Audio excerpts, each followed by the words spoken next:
And I just pictured my daughter's big blue eyes and her blonde hair.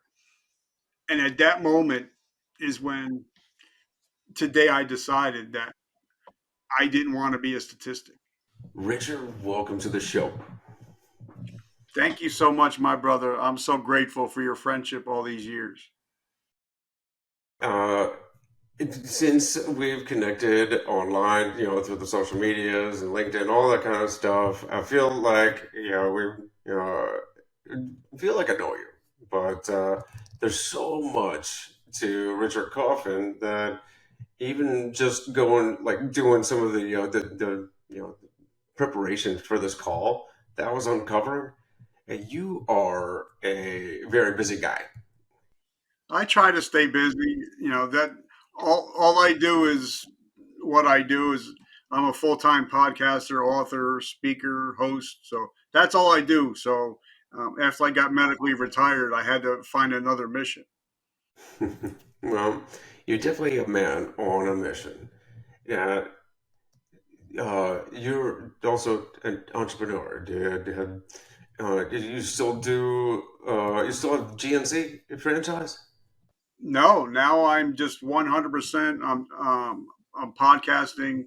I got a new book that just about, new book and a new course that's about to drop. And actually, it's endorsed by Mr. John Lee Dumas. So it should be a best selling book right out the gate. So this is all I do full time. I help podcasters and I help people struggling in life and business. So this is all I do now. I don't do anything else. Well, you've got a couple podcasts. You've got the book, number one selling. I mean, like a top selling book. Um, yeah, speaker, coach, mentor, and and this top tier podcast, all about resiliency and giving back to, most notably, our, our service members, veterans, and first responders. Um, you're a motivated man, and you're a man on a mission. But it's obvious that you've never faced a real challenge in your life. No, never. It's all been unicorns, rainbows, and Skittles. Tell me, where did you get this drive? You had a little bit of difficulty when you were in the army, right? You had some challenging times. What was that like? Like, how did Richard Kaufman become, from Richard Kaufman of yesterday to the Richard Kaufman of today? Well, I mean, I'm the worst soldier ever. Period. Hands down. Um, 8 Article 15s, two field grades. Got thrown out of the military for being a drug addict, alcoholic. Got back in, which is rare, very rare. Hmm. Was due to be thrown out again for the second time on September at the end of September 2001. If it wasn't for 9/11, I wouldn't be sitting here today. And I went from being the worst soldier to actually becoming a soldier of the year to becoming a non-commissioned officer. And then I got hurt on duty Labor Day 2012. Lost my vision. I'm 50%. About 50 or 60% blind right now. That's why I got to wear these stupid glasses so I can see anything. And because we know that in the military, you can't see, you can't shoot, we don't need you. I was medically discharged on Labor Day 2012, and that was the day that I attempted suicide. And thank God my 6 month old daughter saved my life that day. And from that day on is when I decided to help people like myself, like you, that we've all gone through some shit, but there's life on the other side of whatever our obstacles are. And my goal is just to provide hope and let people know that that, like, for me, I don't call this a disability. I call it a this ability, because my eyes not be may not be as good, but my hearing has gotten a lot better, and so now I use whatever I do have. I get the most out of whatever I do have, and don't worry about what I don't have. Hmm. You know, I like to use my former job in the military as EOD. Uh, we had all these tools that we were given, just like a quad con, a shipping container full of the tools, and we get done deployment and got to shove as many tools as we can into the DERV, the armored truck that we go into response with on the battlefield. Only we got to leave some of those tools behind because you can't fit all of the tools in this truck. Then we get to Afghanistan, and there's there's dirt trails, goat trails. You can't. We were dismounted and we couldn't drive anywhere. We couldn't take any vehicles, so we had to leave a lot of tools behind, and it was just what we could carry on our backs. And we still had to, the mission still had to continue, right? We couldn't just say, "Oh, I left some tools behind. I can't do that and wait till I get back."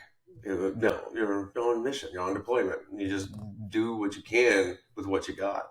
So I bring that into the future, into today, with losing. I lost my hearing and my eyesight, so uh, I'm going completely, totally senseless. My sense of humor, sharp as ever, but um, I didn't have the benefit of having those other senses getting sharpened. I lost that too. But like you, I don't complain about having to leave some tools behind. So, but I don't want to glaze over that rough road before. You know, how did you get into this life of uh, abuse? Alcohol, drugs. How did that happen? How did that come about? And what was it that finally motivated you to break the cycle? Well, my old man left at 3 months old. My mother was an active addict. Um, thank God she's clean over 30 years now. I just celebrated 35 years clean. But we moved around a lot. I went to 14 different schools before the age of 11. And I had my first drink at 11. I was a full blown alcoholic by the age of 13. I got thrown out of high school for hitting a teacher in the head with a desk. So for me, it was either jail or military. And I kind of did both when I joined. So I got, like I said, I've got 8 Article 15s, 2 field grades, and that's rare for anybody to do. Like I said, I was the biggest shitbag in the military. But and I got thrown out at the age of 19. So I joined at 17, and I was a dishonorably discharged veteran at the age of 19, or other than honorable, which is the same crap. Did you say with a desk? You hit the teacher with a desk. Yeah, in her head. Okay, I just want to make sure I heard that correctly. Yeah, I had a lot of anger issues at one point in my life. I think that comes with the territory, uh, and that's part of that's part of the substance and the addiction, the abuse, is that we're just not able to uh, control your emotions, or you don't really have. That's the whole thing. Is that you feel like you don't have control, all right? That's one of the things that, because I was on a bad road myself. Uh, College, I got kicked out of college, and then joined the military, and and uh, I don't think I would say I was addicted, but I could definitely say that I pushed the limits, and it wasn't helping me any.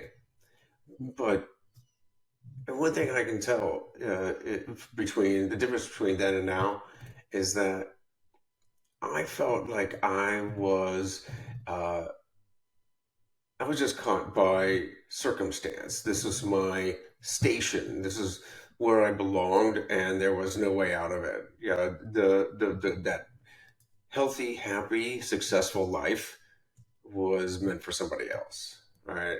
I was just born who I am, and this is what I did, and I just had to, deal with it from day to day. Is that a similar?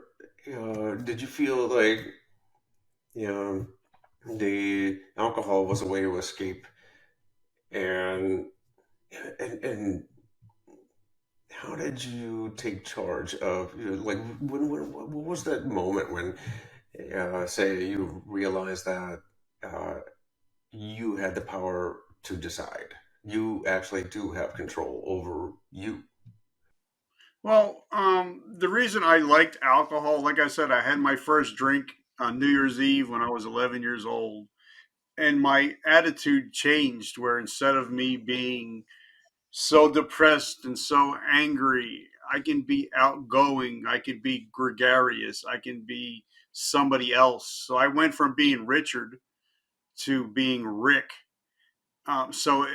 Whenever I drank, I had another personality, and that served me for so long until one day I had, after my suicide attempt, I had to decide, okay, who is Richard? Because Rick is no longer available. So now I had to reinvent and reimagine my life. But for me, there's been three times in my life where I've had literally the come to Jesus moment. And the first one was, I got thrown out of the military, came home, lived with mom and dad, went to school to be a bartender, which was not a great job decision when you're an alcoholic. But my first job when I graduated from bartender school, because actually in New Jersey you had to go to school to be official bartender. I got a job managing, actually bartending for a gentleman who was a police officer here in New Jersey, and he owned a bar. And my first job was New Year's Eve, 1980, 88, going to 89. And I got hired, and everything was going great. Now, think I'm 20 years old. I'm not even legally able to drink. I'm 20 years old. So, I was doing good, having fun. All of a sudden, people were buying me drinks. And I thought everything was going great until like 8 hours later when him and his buddies came to lock me up because I gave away like $3,000 worth of free drinks and robbed the place. I had like 5 grand in my pocket, and they were coming to lock me up because I'm looking at 5 years in prison, real prison, big boy prison, especially when you rob a police officer. Uh, so they were going to lock me up for 5 years, and I mentioned this in my book that he gave me a chance. He said, "I'm going to give you a chance because you're 20 years old. If you go to jail in New Jersey, you're going to be somebody's bitch." He said, "But you got to get my money back in 24 hours, and you got to go to 90 meetings of AA in 90 days, and you got to sign them." So I begged and I borrowed from my mom, my dad. I mean, my dad, not my mom, my dad, my aunt, my uncle. They loaned me the money. I paid them back. I paid the gentleman back, and I also paid my aunt and uncle back and dad with interest, by the way. And I went to my first meeting, which was January 2nd, 1989. And I haven't had a drink or a drug since 1989. So I quit before I was even legally able to drink. So I quit at the age of 20. And I haven't had a drug or an alcohol or even a sip of alcohol, of anything, in 35 years. Yeah, but you were already at it for almost a decade by then, right? Yeah, about 9 years. Yeah. And the most formative years for brain development.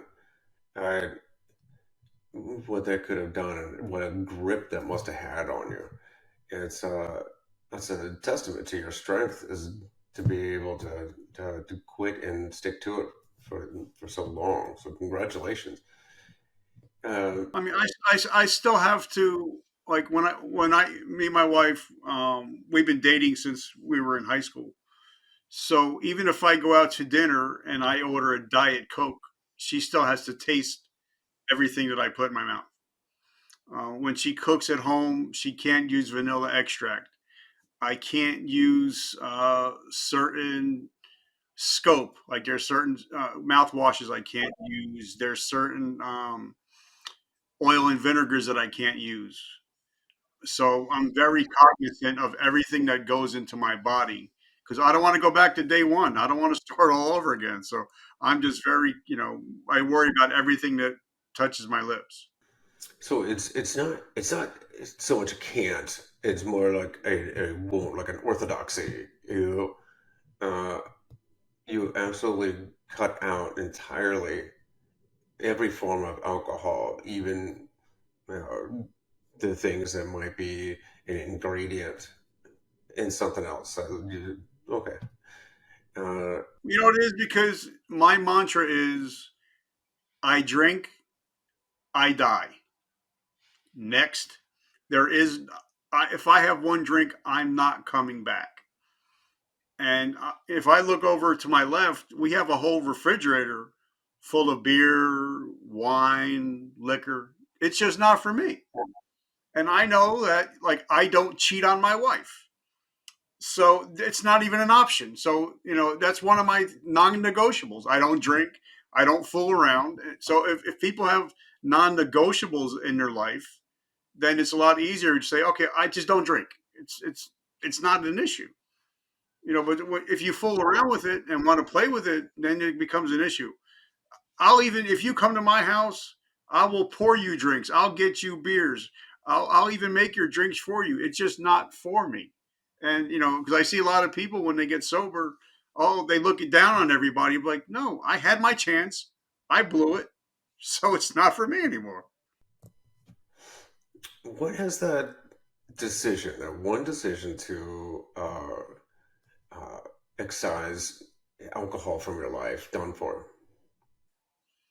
Well, as I was 20 years old, when I'm sitting in that meeting the first time and I'm drunk and I'm hungover and drinking stale coffee and eating nasty cookies with these 40 or 50-year-old guys, and I'm realizing I can't hang out with my friends anymore.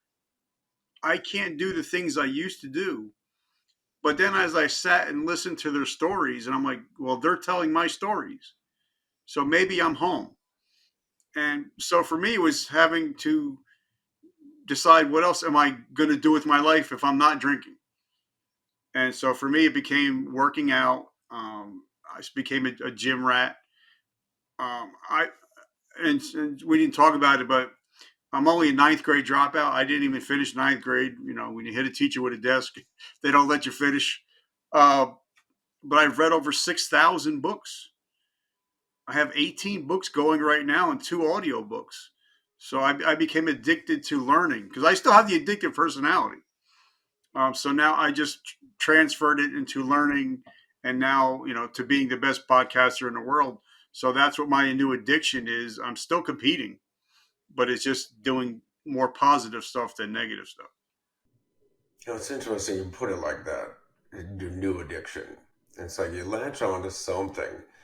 Or I think it was Grant Cardone who, yeah, he was a junkie, Yep. and then he's obsessive compulsive by nature.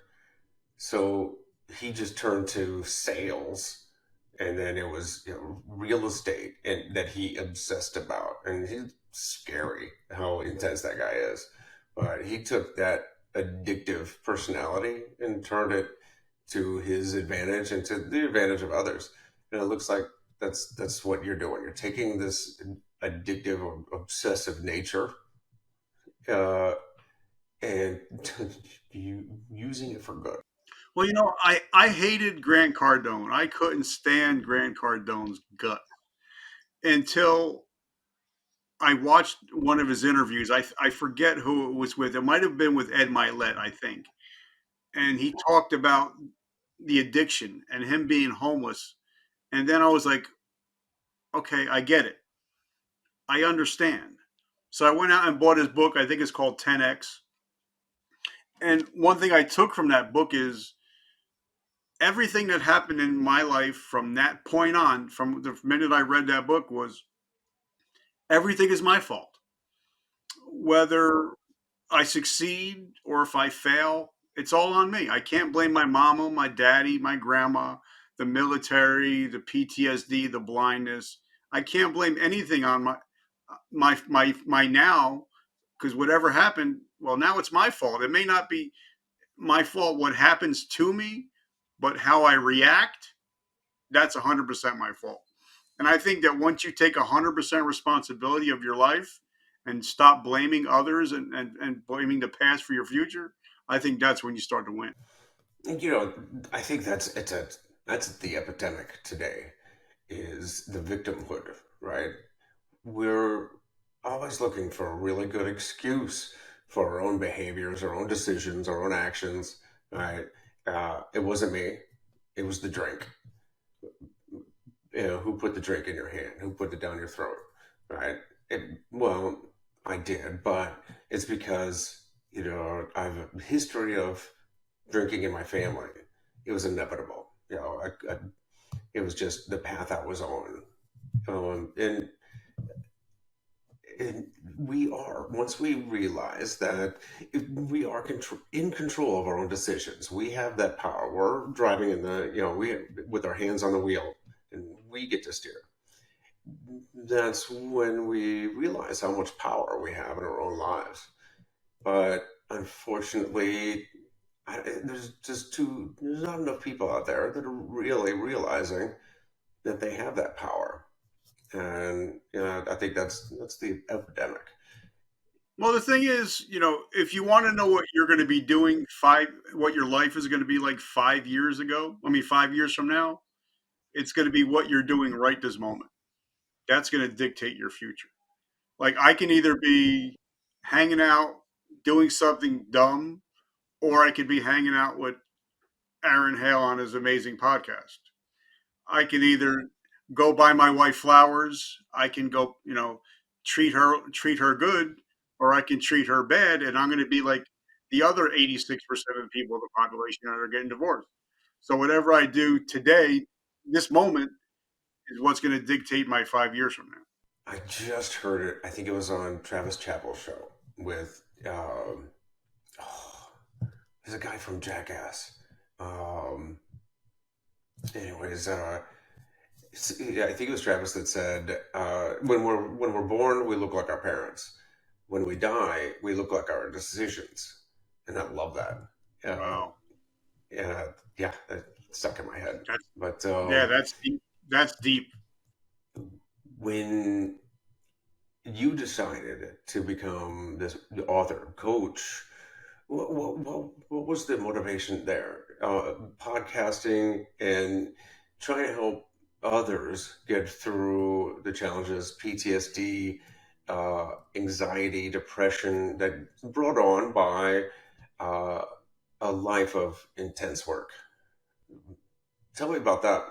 Well, what happened was, as you know, if your listeners aren't military, when they medically discharge you, you got to go through a review board, and sometimes it could take a year, 18 months, and I think it was called the Warrior Transition Unit. I think at one time, I don't know what they call it now, but I had to go to drill every weekend, every drill weekend, and I had to sit in a room and wait till they decide what they're going to do with me. And it took about 18 months.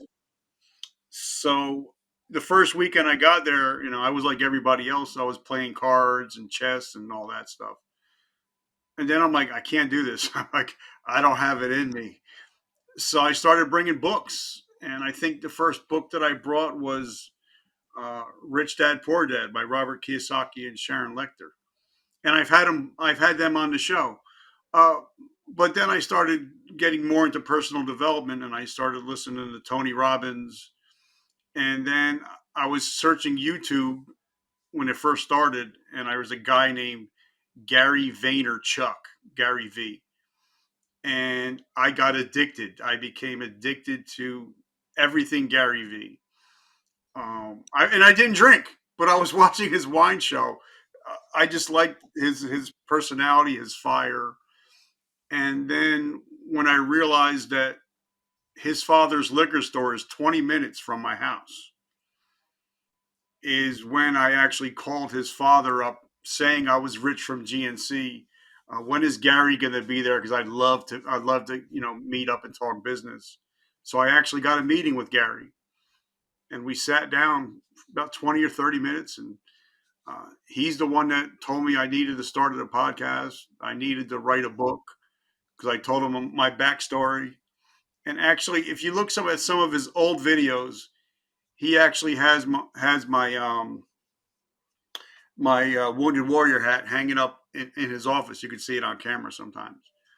And so he's the one that told me, you need to write a book or start a podcast. But I had no friends, literally had no friends except for my wife and my cousin. I had no audience. And he's like, it doesn't matter. The audience will show up. So after I got discharged, which is Labor Day 2012, and I attempted suicide, which didn't go through, thank God, is when I decided, all right, let me start a podcast for people that are like me, but have blown past me. So the first gentleman I interviewed, and it was funny, not funny, but he lost both legs and both arms. And as we're recording this audio, he's sitting in a jacuzzi in Aspen because he was skiing with his family with no arms and no legs, and his wife is holding up the phone so he could record this interview. And that's when I was like, okay, there's other people out there worse than me, but doing better than me. And that's when the whole podcast really started, because that's when I decided, everybody's struggling with something, but what are the successful people doing? Why are they successful and other people aren't? And that's when I went into the big wormhole, the big addiction of learning more that I do today. I still have the picture of this guy with no arms and no legs in the hot tub. In Aspen, Colorado. His his name wasn't Bob. Uh, yeah, yeah. It's incredible that aha moment when you meet somebody who, for all intents and purposes, all right, they have every right to be miserable, but they're just not. In fact, they're happier than you are, and you're like that you're not supposed to I be mean, that I happy. actually had the honor of interviewing this guy. I mean, he's amazing. He's probably one of the nicest people ever. He actually ran the Badwater, and he had some disabilities, and he's a very motivational person. So if you ever get a chance to watch our podcast, there's an amazing dude he's an awesome guy that ran the Badwater that even Goggins had problems with. So if you want to know some positive people, check out the podcast. Yeah, you started off talking to this Joe, and then you kept it going. It's been going for how many episodes now? I think we're up to, including lives and all that, I think we're up to 1,100 episodes. It's definitely gaining momentum, vertical momentum, so to speak. I mean, I think we're at 2 million downloads or something like that right now. It's all because of guests like you. It's all because of guests like Paul, which I'm interviewing Paul tomorrow. We'll be talking about this show tomorrow. So it's not me. It has nothing to do with me. It's God and it's my guests that make me successful. Um, it's it's got to be fulfilling at the very least, and I think it's okay. I call it that unselfish selfishness, right? To pour into others, to let abundance flow through you. It feels good, and sometimes people feel guilty for even feeling good or getting rewarded for doing good, but it's okay. That's the way. community is supposed to work. I give to you, you give to me, we all prosper. And I tell you what, the good work you're doing is important. So for you to prosper, For me, the hardest part is because, like, even like Michael Jordan, he'll never tell you about the shots that he made. He'll talk about the 9,000 shots that he missed. You know, even like, somebody like Tom Brady, he won't tell you about the 7 Super Bowls he won. He'll talk about the ones that he lost. And for me, I've helped hundreds of thousands of people, but for me, every day I wake up is because the two people that I lost, the two people that I couldn't help, I couldn't get through, and the two people are keep me more motivated than the hundreds of thousands that I am helping. So the two people that I lost are the reason I get up every day, hoping that there's not going to be a third. there's something about that. Maybe it's about that constant improvement. Maybe it's a dedication to greatness. I'm not saying I'm anywhere in the league of any of the people you mentioned or you. I just was just thinking 2 weeks ago, I went and gave a speech. Right? I was standing in front of a crowd. I told my story. Afterwards, somebody came up and told me that it was the best speech they'd ever heard in their life. And, it was the most motivating, inspiring, all of that. And my wife, who was there, also said that she's heard me talk countless times, right? She could probably mouth the words over my shoulder, mime the whole thing along with me. And she said, as many times as I've heard it, you've never said it as well as he did, that day. And all I could think about was, man, there were a couple points that I forgot to say, or how many, those bullets that I missed. I wanted to say that, and I forgot. I cut all that out. I could have delivered it better. That's yeah. I think it's a dedication to perpetual improvement, and you know, it shows on those who are dedicated to improve, to give the best of themselves. So tell me, once you started this podcast, you wrote the book, and it's growing. Where do you see it going? What are you trying to do? Well, like, I think something you mentioned, and for me, I am not the greatest guests. Um, I'm not the greatest speaker. I enjoy it. I help a lot of people, but for me, I had Mr. David Meltzer on the show, and he left a review for Mhm. me, and I was pissed off when I read it. He said Richard is more interested than interesting, and I was pissed off. And I texted him. I'm like, bro, what do you mean that I'm more interested than interesting? He's like, I want you to do some research on the quote. And it was a quote that was written about Mr. Cronkite, Mr. Walter Cronkite, one of the greatest interviewers in history. And David Meltzer said, well, Rich, I consider you one of the greatest interviewers because you're more interested in my story than interested in telling your story. So for me, like, we went to Atlantic City last night. My wife gambled. I don't gamble. Once in a while I'll gamble, but I sat up and I watched. God forgive me. I watched CNN for like 8 hours straight just because there was an interviewer and I was watching how he did his interviews, how he answered questions, and I was really enthralled with the interview. So now I'm watching, you know, all these great interviewers trying to pick up stuff. And I don't care who they're interviewing. I'm more interested in interviewer because that's my goal is to be the best interviewer that I can be. So, and I think you have to learn to, like, even Kobe Bryant. I'm a big Kobe guy. Kobe says um, his coach told him you need to stay in your lane, but you need to dominate that motherfucker. He's like, I'm going to stay in the lane, but I'm going to dominate it. So that's where I choose. I choose to be a great host and just have and let them do their thing. And then, because I think the less I say, the more they talk. and it becomes more real, and I get more out of it. So that's a long that's a answer I didn't think about saying, but for me, if I leave this world a better place than when I got here, then that's my goal. Because I actually wrote my obituary out, and I wrote what hopefully people are going to say about me, and now I have to live up to that. So I'm the guy that I want to be there, and I want people to come up to my wife and my kids and say, you know what, because of your dad, um, I didn't pull the trigger when I had the gun in my mouth, muzzle in my mouth. It was because of your dad that I decided to stay married and get counseling.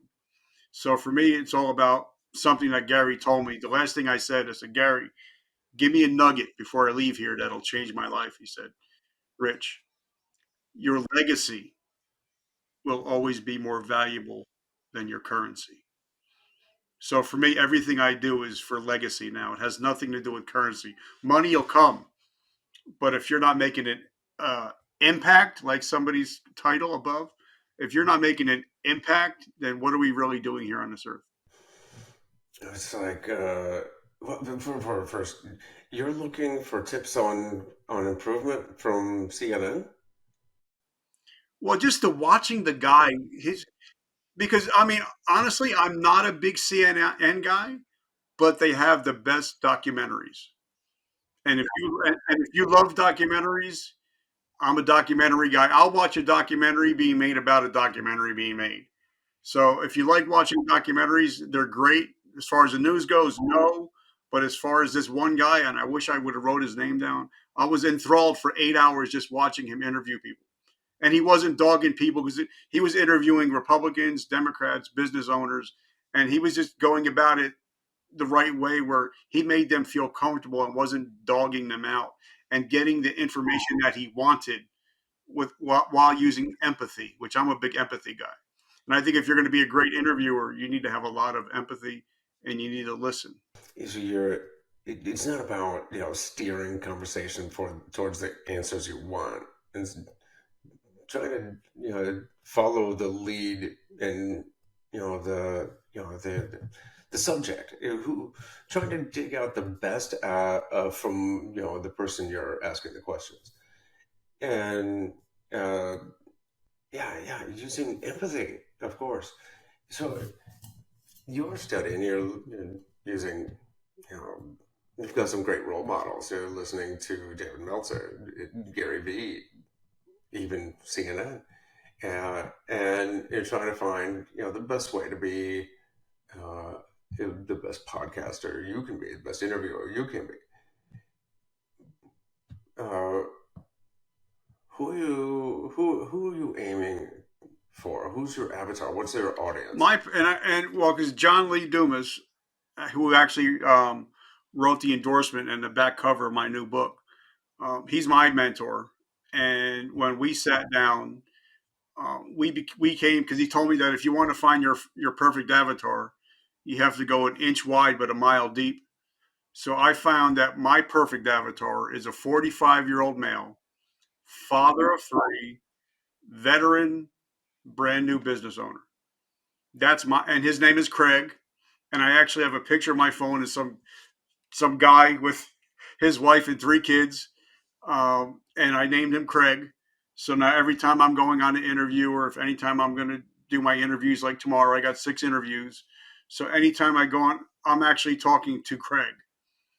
That's my perfect avatar because that's who I was, 8 years ago, and it's who that's what he told me. He says your perfect avatar is who you were 5 years ago and who you're going to be 5 years from now. That's your perfect avatar. So that's how I found my perfect avatar. I know JLD. He says you got to get very specific, down to their habits and activities, their hobbies, aspirations, and I think it was he who said name him, right? Name that avatar. You could put a face to it. And and some people ask, well, how did John Lee Dumas become your mentor?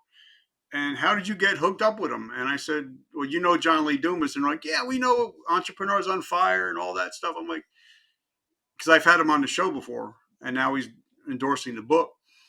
I said, do you realize that he was a tank commander in Iraq? That he lost a tank crew? That he went through severe mental health, depression, anxiety, and a suicide attempt? That's what I talked about on my show. I didn't talk about the Entrepreneurs on Fire until the end.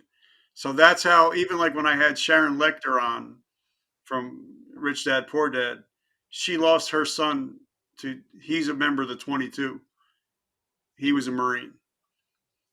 Robert Kiyosaki, uh, helicopter pilot in Vietnam. So everybody that I have on my guest have something to do with helping Craig. And for me, and it helps out that I have everything, everything gets funneled to helping Craig. This way I don't get sidetracked.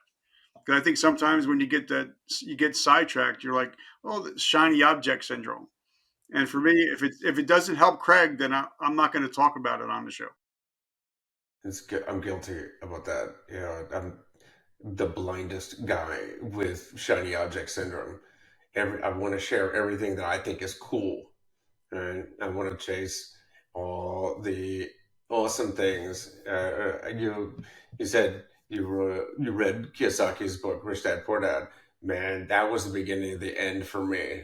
Uh, when it came to real estate, I love all things real estate, right? And so, followed up with Bigger Pockets, and every episode was about a different way to invest in real estate, not like a mall. I mean, that is the coolest. I want to do that too. But you can't do that with your podcast, right? You gotta remember that you're talking to that one person, Craig, right? And Craig has questions he needs answered, and you're there to answer those questions. So if you're talking to, what do they say? If you're talking to everybody, you're talking to nobody. Yeah, and something like one of my biggest mentors is Mr. Ed Milet, and I love Ed, and hopefully he's going to come on the show one day. I was supposed to fly out. He was supposed to fly me down on his plane to hang out with him the week after I lost my eyesight, so I wasn't able to. So I think we're going to do that again. But for him, he can have everybody in the world on his show, but he always brings it back to hope. He always brings it back to just one more. And I think for me, I can have authors, athletes, millionaires, billionaires, because and that's why my show has really grown, is because we're all going through the same shit. Whether you're a CEO, whether you're a janitor, we're all going through the same shit, just at different levels.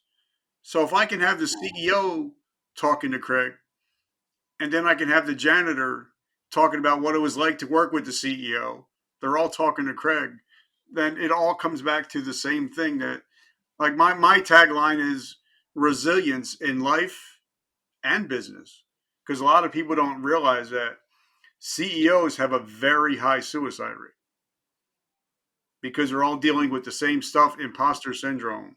They're all dealing with stress, anxiety, depression. And when you're the top dog, there's really nobody to talk to. So that's how my show has kind of grown now to it incorporates almost everybody because everybody's struggling with something. Hmm. So you talk to Craig. You try to solve his problems. You try to help him through some difficulties. What are some of the major issues that you deal with that you're trying to help Craig get through?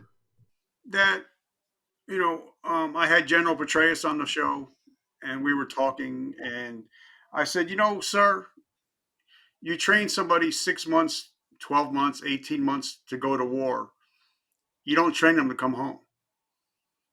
And when you go to a recruiter's office, they never tell you, hey, Aaron, there's a shelf life. You're not going to be here. You're not going to be a soldier forever. So, start planning your life now. And because I think when you're 17, 18 years old, you're King Kong and you have the world by the balls. And then when you get hurt, or even if you just decide to get out, like Sergeant Nick in one of my groups talks about is when you step off base, military doesn't give a shit about you. Your phone stops ringing. You don't have a camaraderie. Most of the time, you don't have a retirement. You don't have money coming in, and you don't have a mission. So for me, my goal is to tell everybody, okay, you have a shelf life. What are you going to do the day after you hang up your uniform? So and I think that's the biggest thing is because when you're in the military, if you get pulled over, you don't show anything but your military ID. I never pulled out my driver's license once, or if anybody asked me for ID, it was my military ID. Well, what is it like when you're no longer Sergeant Kaufman? What happens? Like that's why I attempted suicide that day. Is what happens? You spent 23 years after you've been given another chance to be the ultimate soldier. Now they take your ID card and say you are no longer Sergeant Kaufman. Well, if I'm not Sergeant Kaufman, who am I? Who's Richard? And I think that's one of the biggest things that we struggle with when we get out is a sense of identity. Because now no matter what rank you were in the military, we're all starting from zero again. And a lot of people that they struggle with that. Even, even if you're a SEAL, if you're a Delta Force Ranger, even a cook, we're all going to deal with the same thing when we get out. Tell me a little bit more about the incident that led to you losing some of your eyesight, and then that transition out of the military. What was that feeling like? What how did you deal with it? Well, what happened was I moved back to New Jersey to marry my wife.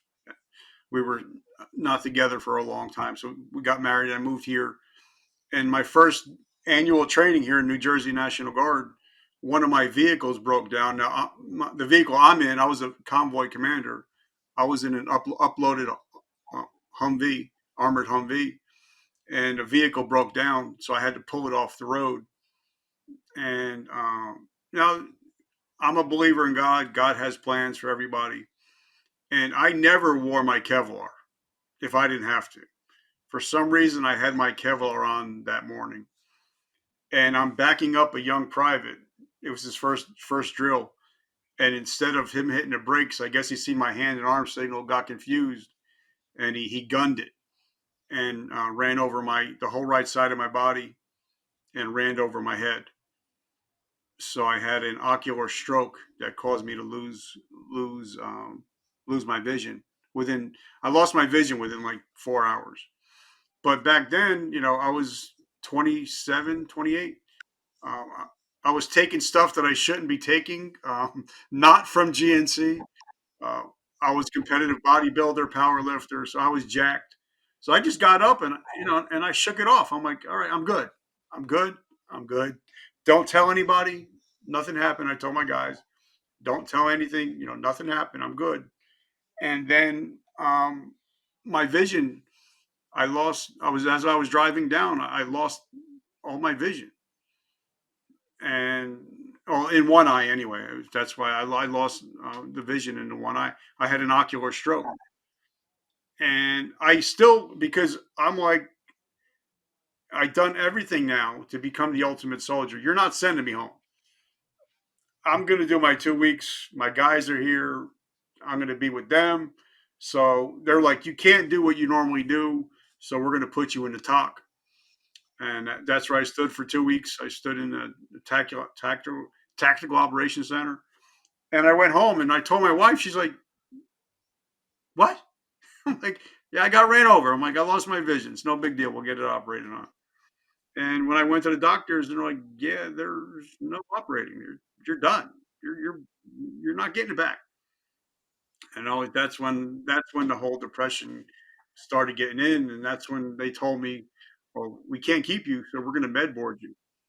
And it took me, I think, 18 months to get med boarded out, and that was a big struggle for me. It was just because what do I do now? I don't know what I don't know. I don't know who Richard is because my whole life was okay. Well, what am I doing for drill weekend? What do I got to do for PT? What do I got to do? My whole life was built around Sergeant Kaufman, and I know well one day there is going to be no Sergeant Kaufman. Now Rick is gone. Someday Rick is gone, and Richard has to show up, and I don't know who Richard was. And that was Labor Day 2012. For the uninitiated, your Kevlar is your helmet, right? And uh, you had that on when under the Humvee. Yeah, and I never wore it because normally once I got out of the Humvee, pop on the soft cap, put the Kevlar on the canteen cup, and then just do what I do. But for some reason, God's with me. He's always been with me. So for some reason that day I was wearing it, and it actually saved my life. So thank you, Kevlar. Yeah, I don't know how much mine did for me since it was ripped right off my head in the blast. But yeah, that's I can I can relive that moment when you're told that everything you've been working towards, and you'd come back so far, from so low to becoming the NCO, this model of health, and like you said, jacked human being, and being told that you're going to be fired. Your life as a soldier is over. Well, yeah, because when I got promoted to NCO and I won Soldier of the Year, um, I took the NCO creed to heart. You know, my guys were everything. It was my guys know Kaufman's got my back. Hmm. You know, they know okay, he's going to take me to lunch sometime, and we're going to talk about his wife, his kids, how everything's going at home. Um, but I told my guys, I'm like, listen, guys, I screwed up a lot. I'm like, I'm giving you one chance. You get one fuck up. That's it. You get one. But if you lie to me, you get none. And my guys know, all right, well, Kaufman, he's got my back. And even when I moved to New Jersey from South Carolina, it took like 5 months for them to switch things over. So I had to drive from New Jersey to South Carolina 11 hours to go to drill on Friday, to be there for drill on Saturday morning, and I drive all the way home on Sunday. So when my guys would call me and be like, Sarge, I can't make it today, and I'm like, bro, you realize I just drove 11 hours. There's no way that you can't make it. You live across the street. So they knew that, all right, well, Kaufman, he's all right. He knows I got his back. And then, I did everything because when I started out again after the suicide attempt and after 9/11, which saved my life, uh, because I was due to be discharged at the end of September. I had drilled that next weekend and they decided to keep me, but they busted me back to E0 again. And at that moment is when I decided, all right, success leaves clues. So what are the people that are excelling? What are they doing? Oh, they're getting to their 3 hours early, staying 3 hours late. They're maxing their PT tests. They're maxing their correspondence courses. They're volunteering for everything. They're reclassifying to get as many points as they can. So that's what I did. I reclassified 3 times. I went to every school. They asked me, you want to be the PP checker? Sure, I'll go to school for that. You want me to reclassify? I'll go to school for that. You want to go to drill 5 days early? I'm in. I volunteer for everything. And then for them to say, well, you're no longer the ultimate soldier, you're no longer Sergeant Kaufman, destroyed me. Totally destroyed me. Where in the timeline did the suicide attempt come? It was that day. It was because I realized because in National Guard, this is National Guard I'm talking about. I'm not sure about active duty, but if I died by midnight that night, my family would get a six-figure payout. So my thing was, okay, well, my career's over. That's I'm not getting my career is going to be over. I failed the military. I failed my family. I failed my wife. I failed my kids. So at least if I kill myself, at least they'll get a payout and they'll be taken care of. You know, pretty good because they'll be able to pay off the house and stuff. Which is a weird way to think about it, but that's where my head was at. So I decided. I said, you know what? Because I had a brand new truck. I always wanted a Dodge Ram 1500, pimped out. So I bought this big old Dodge Ram. Um, and I called my wife and I told her, you know, I'm no longer Sergeant Kaufman. And she heard it. She knew I was destroyed inside. I said, I'll meet you because we were supposed to go down the shore for the weekend, for holiday weekend. I said, I'll meet you. I'm on my way. And the hardest part was knowing that I would never talk to my wife again. I would never see my 6 month old daughter ever again. I would never see my boys again. I told her I'm on my way, and I told her just I love you. Tell the kids I've loved them, and I've always loved them.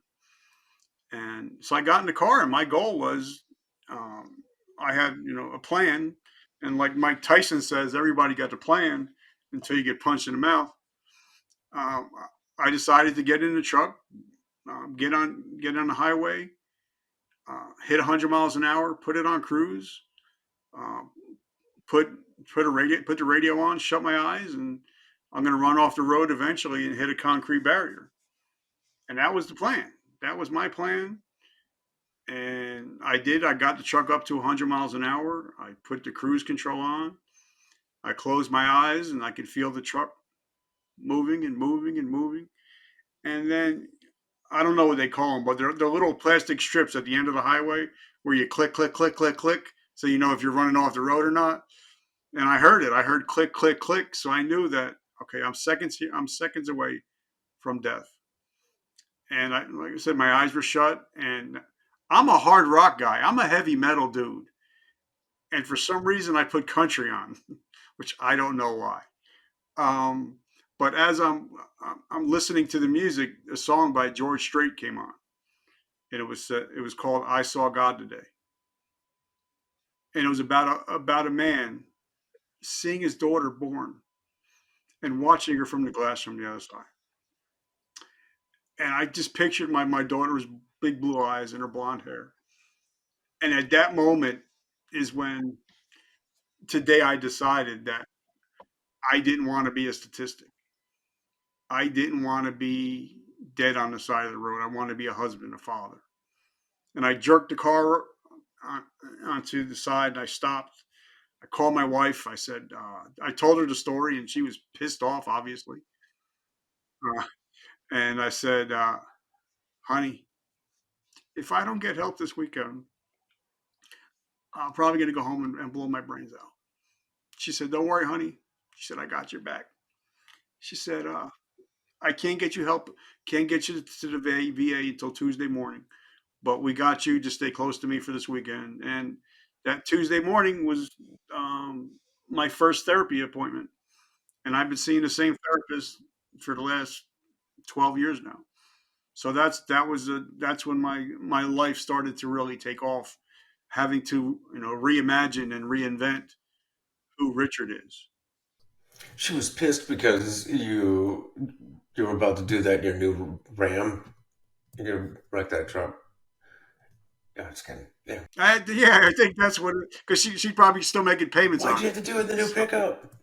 Uh, what is it about? you could use the shitty car. You could use the shitty car. What is it about country music? uh, I don't know, but that song every time I hear it, it tears me up that to know that God speaks in all different ways, and He just used a country song to save me. if you're looking for a particular flavor of trouble, there's this country music song. There's a country song about it somewhere. Uh, so okay, so uh, you decide to live. You're gonna face this head on. What were the very first steps? What were you going to do? The first step was getting to talk to my therapist and being honest.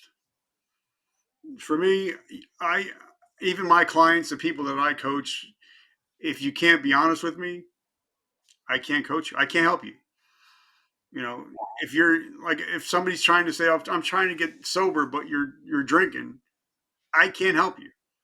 I can't help you if you're not being honest with me. And that was the thing I had to say was I would talk to my therapist and I'm like, this is what's going on.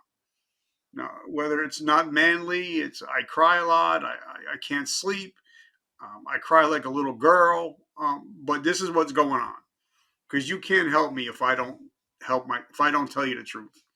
So for me, I started journaling. I started writing my thoughts every day. I got up. First thing I would do is I would journal just about my day and how yesterday went. And it was about being real for the first time and saying to my wife, you know, I'm struggling today, honey. I need your help. And at this time, I'm still blind. I'm like 50% blind. So even till today, I can't drive at night. I have no peripheral vision at nighttime. So I'm shot. So she still has to drive everywhere I go. And after I got hurt the first time, um, here I am. One day I'm all jacked up, bodybuilder and cage fighter and all this stuff. The next day, I can't even see to the bathroom to go wipe my ass. So God humbled me. I became a very humble person because you can't be proud when you can't even wipe your own ass. And for me, I think that's the point was the first steps were being humble, being teachable, and being honest. Those were probably the first three steps that took the most work and still take every day. I still work on being teachable. I still work on being humble and I still work on being honest. And you've seen my posts. If I'm having a bad day, I'm gonna be like, guys, I'm struggling today. I'm having a bad day, and I think that's why people can they can relate to me because I'm the every guy. So even though I have the top podcast, blah blah blah, when I get off this call today, I got to take my dog out and I got to go pick up her shit. So I'm not that cool. I'm not that important. I'm just like everybody else. Humility and being teachable are they're synonymous. They work hand in hand. You have to be humble so you can be open to being taught. And who was it? Eric Greitens' book Resilience. Yeah, he has the was it the humility mantra in there. I begin with humility. I act with humility. I end with humility. And so I think our pride gets in our way too often, and it gets us into trouble. But even when it doesn't get us into trouble, it prevents us from learning and growing the best way we possibly can. So yeah, humility is a big part, a big aspect of it. But also, I also don't have that big of opinion of me because like every day I became a very big analytical guy. So every day I'm looking at the charts. I'm looking at okay, where's Ed? Where's Gary? Where's Jordan Harbinger? You know, and I think today I ranked like number 9. So I'm like, okay, I'm good so far, but there's 8 other people that are doing better than me today. What are they doing, and how can I learn from them to see how I can get better? So for me, it's like, yeah, I'm doing good, but there's always somebody out there better than me. So I watch what they do, and I'm a student of the game. Well, that's a tough balance, though. You can't you compare yourself to others by where you can achieve or what you can learn from them, but not as that demotivating comparison. Like uh, I'm not. You got to base it against where you've come from and what you've already accomplished, and that's tough for some. Right? They look at what others have accomplished and uh, they feel they get down themselves. They feel guilty for having not gotten there yet. But like, I'm a big sports guy. I'm a big Kobe guy. That's my favorite basketball player. And he was saying that there was a game where he played Michael. He played Jordan. Jordan scored 50. Kobe scored 40. So Kobe called Michael up at 3 a.m. and said, "How did you get those extra 10 points on me? What did you do? What did you see?" So even though he was the second best player in the world at that time, he was still calling number one to say, "How did you do it? And how did you beat me by those extra 10 points?" So he was still humble enough to say, "Michael, how'd you do it?" And I think if you want to be great at anything, you got to figure out what the best are doing, how they're doing it, and then try to work it into your repertoire. I tell you what, if you want a great insight into Kobe, Grover's book, Relentless. Oh, I love Tim. I love Tim S. Grover. I love Tim Grover.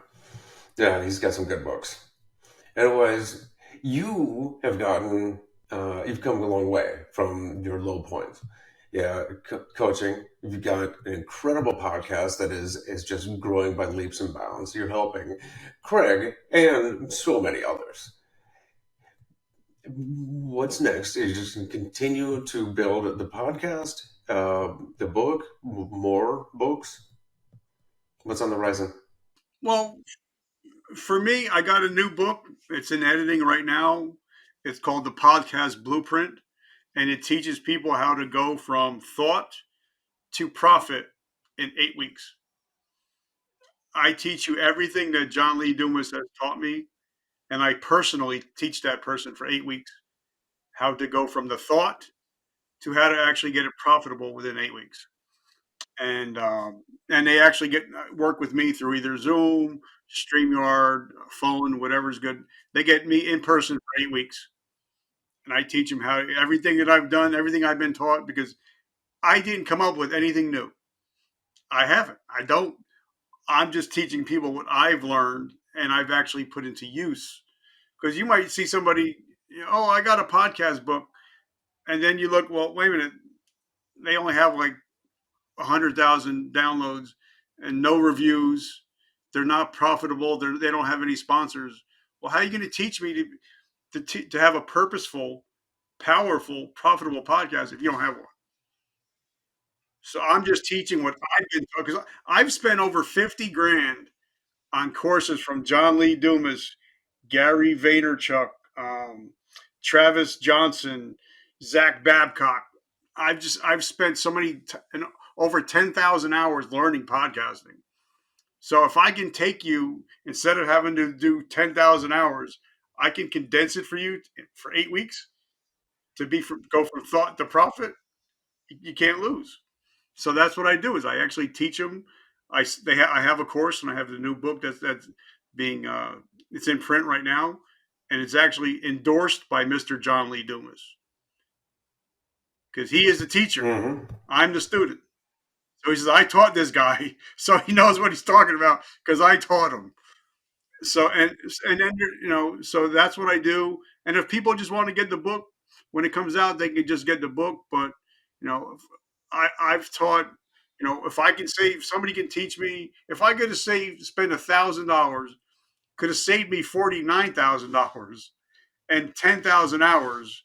It's worth the $9.99. Yeah, and that is one heck of an endorsement. Somebody who definitely knows a thing or two about podcasting. All right, so where can other Craigs, anybody else who's interested in learning more about you, find you, connect with you, get this blueprint? Listen, where do they connect? Well, and I wanted to put this out there. I have my other book, which is my first book, which is a 2-time top seller. It's called A Hero's Journey from Darkness to Light.